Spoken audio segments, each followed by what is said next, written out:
दोस्तों, आपने भारत के सरकारी स्कूलों की जर्जर हालत बहुत देखी होगी। तमाम सोशल मीडिया पर ऐसी वीडियोस पड़ी हुई हैं जिसमें आपने देखा होगा कि भारत के सरकारी स्कूल बहुत ख़राब स्थिति में हैं। कहीं पर बच्चों के बैठने के लिए पटरियां नहीं हैं, बेंच नहीं है, तो कहीं पर पीने के लिए पानी नहीं है, कहीं शौचालय नहीं है, तो कहीं पर टीचर ही नहीं आती हैं। तो इस तरह की जो समस्याएं हैं वो सरकारी स्कूलों में बहुत आम हो चुकी हैं। लेकिन आज हम आपको लेकर के आए हैं एक ऐसे स्कूल में जहां पर कोई भी ऐसी स्थिति नहीं है, कोई भी तरह की कमी यहाँ पर नहीं है, बल्कि हर तरीके से ये स्कूल किसी प्राइवेट स्कूल से कम नहीं है। मैं आपको दिखा देती हूँ पहले इस स्कूल की तस्वीर। आप देखिए किस तरीके से इस स्कूल को देख करके ये कहा ही नहीं जा सकता है कि ये कोई सरकारी स्कूल है। जिस तरह से यहाँ की दीवारों पर पेंटिंग की गई है, जिस तरह का अनुशासन है बच्चों में, और उसके साथ साथ जो फैसिलिटीज़ इस स्कूल में हैं, प्रोजेक्टर से लेकर के डिजिटल लैंग्वेज लैब और गार्डनिंग, तमाम चीज़ें यहाँ के बच्चों को सिखाई जाती हैं। इसके साथ लाइब्रेरी भी है यहाँ पर। स्कूल को इतना खास बनाया है यहाँ की हेडमास्टर ने। उनका ये कहना है कि उनकी सैलरी का आधा पार्ट इस स्कूल को बेहतर बनाने में, इस स्कूल को डिजिटल बनाने में खर्च होता है। तो आइए उनसे भी हम बात करते हैं और जानते हैं कि इस स्कूल का ये जो सफ़र रहा है और इस स्कूल की ये जो बदलती हुई तस्वीर है वो कैसे शुरुआत हुई इसकी और कैसे सब कुछ किया उन्होंने। आइए उनसे मिलते हैं। तो इस स्कूल को, जो कि एक सरकारी स्कूल है, उससे बिल्कुल प्राइवेट जैसा रंग रूप और इसकी तस्वीर बदलने वाली वो शख्स हमारे साथ मौजूद हैं। बहुत बहुत स्वागत है आपका। Thank you. अल्पा जी, मैं आपसे सबसे पहले ये जानना चाहती हूँ कि आपकी पोस्टिंग यहाँ पर कब हुई, कब आप यहाँ पर आईं, और उस वक्त इस स्कूल की हालत कैसी थी? मेरा ट्रांसफ़र यहाँ पर 2010 में हुआ था और जुलाई 2010 में जब हम आए थे तो यहाँ पर हमें 24 बच्चे मौके पर मिले थे। और उस दौरान हम लोगों ने फिर जब 24 बच्चे थे तो हमें लगा कि अब हमें बच्चों की संख्या को कैसे बढ़ाएं। तो हम लोग ने घर घर जाके अभिभावकों से संपर्क किया, बच्चों के गार्जियंस को समझाया। तो उस समय का जो सिनेरियो था कि लोग अपने बच्चों को गवर्नमेंट स्कूल में भेजना नहीं चाहते थे। तो बहुत ज़्यादा हम लोगों को मेहनत करनी पड़ी कि हम थे और मेरे साथ में यहाँ पे एक शिक्षा मित्र थी।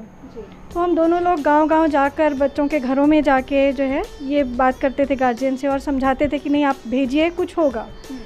फिर क्या डर था लोगों के मन में? गांव वाले क्या सोचते थे? उस समय तो यहाँ पर बच्चे कम थे, इस वजह से कि उन्हें लगता था कि शायद सरकारी स्कूल है तो थोड़ा उदासीनता थी।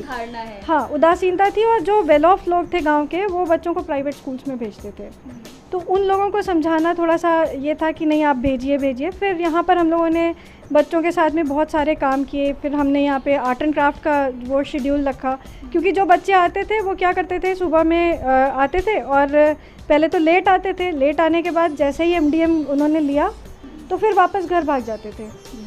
तो उसके लिए फिर हमें लगा कि अब कुछ नया करना चाहिए। तो उनके लिए हमने 2 पीरियड्स रखे कि सुबह समय से आएँ, इसके लिए सुबह आर्ट एंड क्राफ्ट का पीरियड रखा और रात वो दोपहर तक बने रहें, मतलब बीच में भागे नहीं।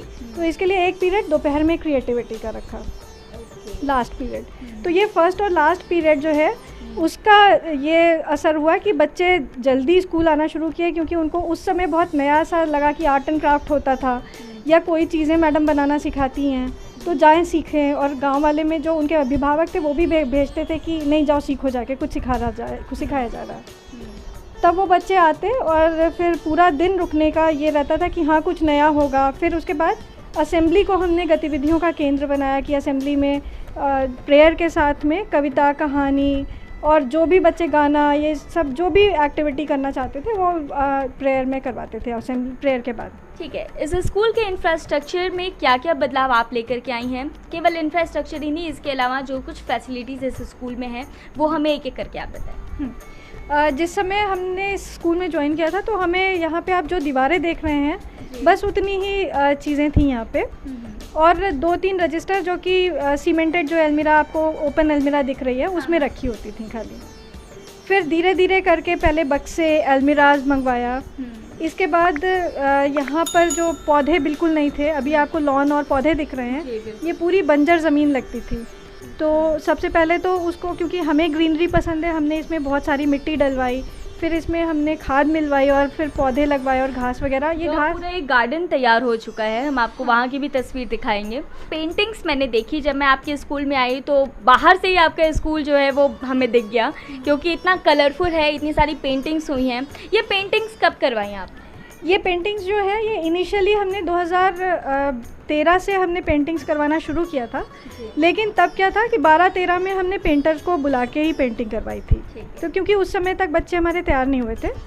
लेकिन 2014-15 में हमने बच्चों के साथ में ड्राइंग और पेंटिंग पे बहुत काम करना शुरू किया। हमने बच्चों को ट्रेडिशनल पेंटिंग सिखाई, जैसे वर्ली पेंटिंग है, गोंड पेंटिंग है और लिपन आर्ट, ये सारी चीज़ें हमने बच्चों को सिखाई। और फिर जब बच्चे अच्छे हो गए, सीख गए, उनकी motor skills, fine motor skills develop हो गई, तब हमने उनसे कहा कि अब हम लोग चलो कोशिश करते हैं। हमारा गेट था एक, उसको पेंट करने की, तो हम लोगों ने गेट पे गणेश जी बनाए थे। उसके बाद फिर वहाँ से हम लोगों को थोड़ा सा इंस्पिरेशन मिला, नहीं अब और कुछ भी कर सकते हैं। तो फिर हम लोगों ने कहा अच्छा वॉल पेंटिंग्स करके देखें। फिर मेरे दिमाग में आया कि ये बच्चे जो है इंडिया के बहुत सारे मॉन्यूमेंट्स ऐसे हैं जो इनको दिखाने लायक है, लेकिन हम इनको ले नहीं जा सकते। तो उस बात को ध्यान में रखते हुए हमने सोचा कि क्यों ना पेंटिंग्स बनवाते हैं। तो पहले इनसे पेपर में ये पेंटिंग्स बनवाई और उसके बाद फिर हम लोगों ने चॉक पे स्केच किया, ये चॉक से वॉल्स पे इसको स्केच करवाया। फिर हम लोगों ने पेंट करना शुरू किया। तो ये पेंटिंग्स जो इनिशियली बनाई थी वो हमने और हमारे बच्चों ने मिलके बनाई थी। आपको कई बार सम्मानित भी किया गया है, आपको पुरस्कार भी मिले हैं, तो मैं आपसे जानना चाहती हूँ कि किन किन लोगों द्वारा आप पुरस्कृत हुई हैं और क्या क्या सम्मान आपको मिल चुके हैं अब तक? देखिए, जो सम्मान होता है ना, ये एक जिम्मेदारी भी लाता है अपने साथ में, और इसके साथ साथ ये हमें काम करने की बहुत प्रेरणा देता है। तो 2012 में सबसे पहले एनजी सर यहाँ पे थे, डीएम, तो उनको मेरे काम के बारे में कहीं से पता चला था। तो 2012-13 में एनजी सर के द्वारा एक प्रशस्ति पत्र हमको स्कूल पे भिजवाया गया था। अच्छा। तो वो पहला प्रशस्ति पत्र था। इसके बाद डाइट से हमें बेस्ट टीचर अवार्ड कॉन्जिक्यूटिवली 5 साल तक की मिला। इसी दौरान रूपायन अचीवर्स अवार्ड मिला, जो कि आशा पारेख जी के हाथों हमें लखनऊ में मिला था। फिर बहुत सारी संस्थाओं ने सम्मानित किया, जैसे रोटरी क्लब ने भी किया, फिर यूथ आइकॉन से भी सम्मानित किया गया, बहुत सारे इस तरह से मिले। अभी LIC उसका प्रमाण जो है वो हमें यहाँ पर नज़र आ रहा है। देखिए, ये पूरा का पूरा जो अलमीरा है वो आपकी ही सर्टिफिकेट से, आपकी तस्वीरों से भरा हुआ है, और बिल्कुल आप डिज़र्व करती हैं, क्योंकि ऐसे लोग बहुत कम होते हैं जो सरकारी कार्य करते हैं। लोग कहते हैं सरकारी नौकरी बड़े आराम की होती है, लेकिन ये मैडम जो हैं, ये सरकारी नौकरी को आराम जो लोग कहते हैं वो उसको बिल्कुल बदल करके रख दिया है इन्होंने। और ये मैडम यहाँ के बच्चों को भी पढ़ा रही हैं, बाहर जाकर के महिलाओं को भी शिक्षित कर रही हैं, और इसके अलावा जो तमाम तरह की एक्स्ट्रा करिकुलर एक्टिविटीज़ हैं उस पर भी ध्यान देती हैं। तो तिलौली के इस प्राथमिक विद्यालय में एक ऐसी फैसिलिटी भी है जो बड़े बड़े कॉन्वेंट स्कूल्स में भी देखने को नहीं मिलती है। वो फैसिलिटी है यहाँ पर डिजिटल लैंग्वेज लैब की। अब इसके बारे में तो हम भी नहीं जानते थे, तो हम जब यहाँ पर आए और हमने बच्चों को देखा तो हमारे समझ में आया कि इस सिस्टम के थ्रू बच्चों की प्रोनाउंसिएशन स्किल्स को बेहतर किया जाता है। तो हमारे साथ इसी स्कूल के सहायक अध्यापक जी हैं।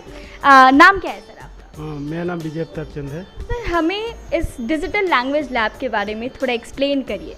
ये डिजिटल लैंग्वेज लैब है, और जिससे कि हम लोग बच्चों को प्रोनाउंसिएशन सिखाते हैं, और प्रत्येक बच्चे का, एक एक बच्चे का हम लोग प्रोनाउंसिएशन सुन सकते हैं अच्छे से, और उससे फिर हम लोग उसको मतलब बता सकते हैं, नहीं ये नहीं बोला जाता है, इसका प्रोनाउंसिएशन ये होता है। अच्छा, तो इस सिस्टम का क्या काम है, ये मुझे नहीं समझ आया। ये सिस्टम वर्क करता है, जैसे हम लोग इसका हेडफोन लगाए, हाँ, और प्रत्येक बच्चे के पास रिक्वेस्ट है, उसका रिक्वेस्ट बटन है, तो बटन दबाएगा तो वो मुझसे डायरेक्ट कांटेक्ट कर सकता है। और अगर मैं पढ़ा रहा हूँ तो सारे बच्चों को सुनाई देगा, वो इंडिविजुअली सुनाई देगा, ताकि वो मेरी आवाज़ बिल्कुल स्पष्ट रूप से सुन सके। अच्छा, हर बच्चे को इंडिविजुअली सुनाई देगा। जो भी बच्चा अपनी क्वेरी आपके पास ले आएगा उसको आप सही तरीके से उसको बता देंगे। और ये चीज़, जैसे अभी सारे बच्चों के पास हेडफोन्स हैं, वो आपसे डायरेक्ट पूछते होंगे। और देखिए, अभी यहाँ पर बच्चे हैं, वो रीडिंग करेंगे। रीडिंग के दौरान उनसे जो भी गलती होगी प्रोनाउंसिएशन में, वो सर जो है उसको बेहतर करके बताएंगे। हाँ जी।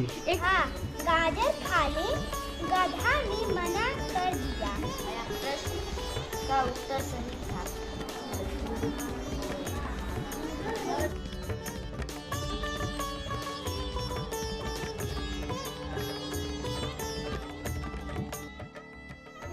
सर एक जानकारी जो आप हमें दीजिए वो ये है कि ये जो मशीन है आपके पास ये फंक्शन करती है, मतलब अगर मान लीजिए इस बच्ची को आपसे कोई सवाल करना है तो आपको कैसे पता चलेगा? इस बच्चे को अगर कोई सवाल करना है तो उसके डैशबोर्ड पे रिक्वेस्ट बटन का एक बटन बना हुआ है। जब उसको वो रिक्वेस्ट बटन दबाती है तो यहाँ पे उस नंबर का वो ब्लिंक करने लगता है। अच्छा ठीक है। उसके बाद हम उस नंबर को डायल करते हैं तो सिर्फ उस लड़की से कांटेक्ट हो पाता है, ना कि दूसरों से। तो देखिए ये जो है अपने आप में एक बहुत ही अच्छा तरीका है बच्चों की प्रोनाउंसिएशन को अच्छा करने के लिए। ये आइडिया कैसे आया आप लोगों को और कब से इम्प्लीमेंट किया आप लोगों ने? हम लोगों ने असेंबली में, मतलब मॉर्निंग असेंबली में जब भी कुछ करवाते थे, मतलब पोएम वगैरह, तो बच्चों की प्रोनाउंसिएशन बहुत गड़बड़ होती थी। बच्चों के नाम, जैसे गार्जियंस के नाम भी वो मतलब गलत बताते थे। तो इस वजह से हम लोगों को लगा कि मतलब एक एक करके उन लोगों को बताया जाए तो सुधार आएगा। वहाँ तो बताते हैं, फिर वो 10 दिन बाद वही मेहनत को मेहनत करने लगते हैं। ऐसे मतलब कोर्स बहुत सारी चीज़ें हैं, उसको वो गलत प्रोनाउंस करते हैं। यहाँ पर मैं आपको दिखा भी देती हूँ, जब अभी सर ने आर्ट एंड क्राफ्ट की बात की है तो मैं आपको ये अलमारी दिखा देती हूँ। यहाँ पर आप देख सकते हैं कि किस तरीके से आर्ट एंड क्राफ्ट की वो तमाम कलाकृतियाँ यहाँ पर जो है वो बच्चों द्वारा ही बनाई गई है ना? अच्छा हाँ, ये सब बच्चे द्वारा बनाया गया है। बच्चे द्वारा। और यहाँ पर देखिए ये जो छोटी सी कलाकृति है ये टेराकोटा की है, राइट? टेराकोटा की सब समर वेकेशन में आते हैं और वो सिखाते हैं। तो देखिए ये छोटी सी बच्चे, किसी छोटे से बच्चे ने इसे बनाया है और कितनी खूबसूरती से इसमें कलाकृति उस बच्चे ने की होगी। और ऐसे न जाने कितने बच्चे, कितने प्रतिभावान बच्चे हर गांव में पाए जाते हैं। तो दोस्तों ये यहाँ की तस्वीरें हैं। मैं एक बार आपको इस लाइब्रेरी की सैर करा देती हूँ। ये लाइब्रेरी आप देख सकते हैं कितनी बड़ी लाइब्रेरी है और इस लाइब्रेरी में तकरीबन 8000 से ज़्यादा किताबें मौजूद हैं। मैं आपको यहाँ भी दिखा देती हूँ। ये देखिए आप किस तरीके से कोर्स के बुक्स भी हैं, इसके अलावा स्टोरी बुक्स हैं, इसके अलावा यहाँ पर कॉमिक्स भी मिल जाती हैं। बालहंस हो गया, चंपक हो गया, इस तरह की जो कॉमिक्स हैं वो भी बच्चों को दी जाती हैं पढ़ने के लिए। ये जो है ये सारी स्टोरी बुक्स हैं। ये तमाम चीज़ें जो है वो लेखकों की कहानियाँ हैं, कथाएं हैं और इसके साथ यहाँ पर कोर्स की बुक्स भी जो है वो मौजूद हैं। कुल मिलाकर के 8000 किताबें जो हैं इस लाइब्रेरी में हैं, जो कि आम तौर पर सरकारी स्कूलों में देखने को नहीं मिलता है।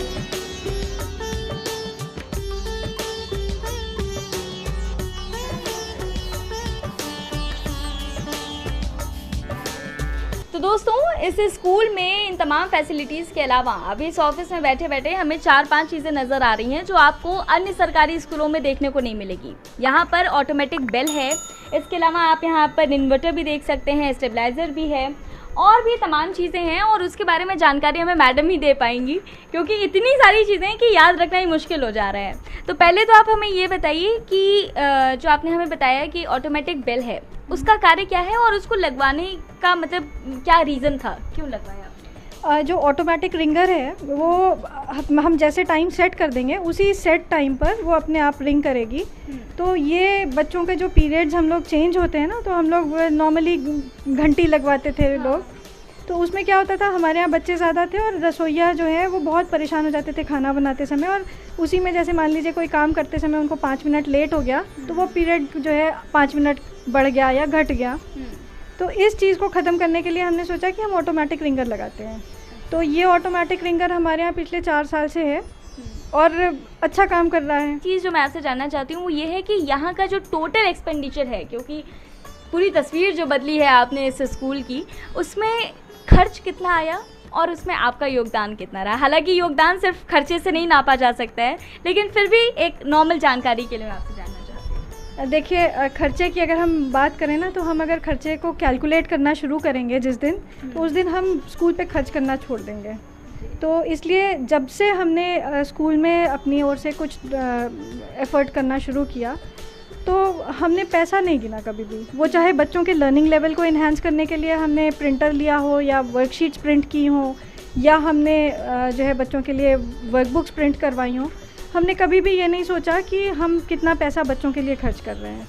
क्योंकि मेरा ये मानना है कि अगर भगवान ने हमको थोड़ा सा दिया है तो हम उसमें से कुछ हिस्सा इन बच्चों के लिए या ज़रूरतमंदों के लिए निकाल सकते हैं। और मेरे लिए अगर हम इन बच्चों के लिए कुछ कर सकते हैं तो मेरे लिए इनसे ज़रूरतमंद कोई नहीं है। तो इस सोच के साथ में हमने बिना कैलकुलेट किए पैसा लगाया और अभी भी लग रहा है।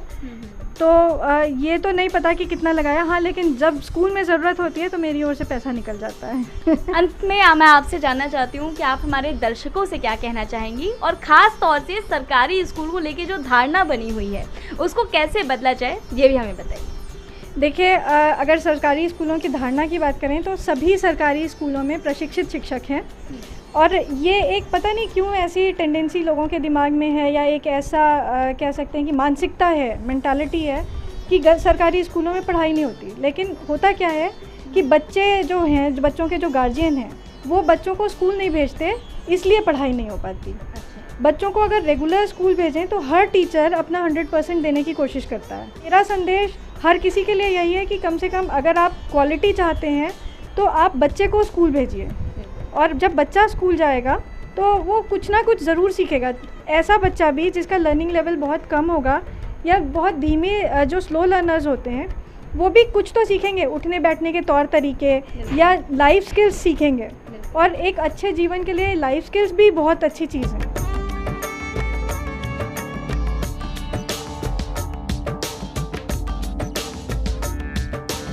तो दोस्तों, ये है तिलौली गांव के इस प्राथमिक विद्यालय की कहानी। एक ऐसा विद्यालय जहां पर एक वक्त में केवल 24 बच्चे आया करते थे। गांव वालों को ऐसा लगता था कि भाई सरकारी स्कूलों में बच्चों को भेजकर आखिर क्या होगा, शिक्षा दीक्षा तो मिलती नहीं है। तो ऐसे में इस गांव में जो लोग थे उन्होंने प्राथमिक विद्यालयों में अपने बच्चों को भेजना बंद कर दिया। लेकिन इस गांव की इस प्राथमिक विद्यालय की तस्वीर बदल दी यहाँ की हेडमिस्ट्रेस, जिससे हमने आपकी बात कराई, अल्पा निगम, जिन्होंने अपने कार्य से इस पूरे प्राथमिक विद्यालय को एक प्राइवेट स्कूल जैसी तस्वीर दे दी। और इस स्कूल में बच्चे ना केवल अच्छे से शिक्षित होते हैं, बल्कि इसके साथ ही बच्चों के एक्स्ट्रा करिकुलर एक्टिविटीज़ पर भी ध्यान दिया जाता है। बच्चों को डांस सिखाया जाता है, बच्चों को वाद्य यंत्र भी सिखाए जाते हैं, और साथ में बच्चों के प्रोनाउंसिएशन पर भी काम होता है। तो दोस्तों, ये सरकारी स्कूल अब प्राइवेट की तरह से बन चुका है। आपको हमारी ये स्टोरी कैसी लगी, हमें कमेंट करके ज़रूर बताइएगा। ग्रामीण न्यूज़ ऐसी ही स्टोरीज़ को लेकर के आने का कार्य करता रहेगा, गांव में जाएगा, और गांव में जब भी हमें कुछ इंस्पिरेशनल मिलता है तो वो स्टोरी हम आप तक लेकर आते हैं। आपको हमारी ये पहल कैसी लगी, हमें कमेंट करके ज़रूर बताइएगा। साथ ही हमारे चैनल को लाइक करें, सब्सक्राइब करें, शेयर करें।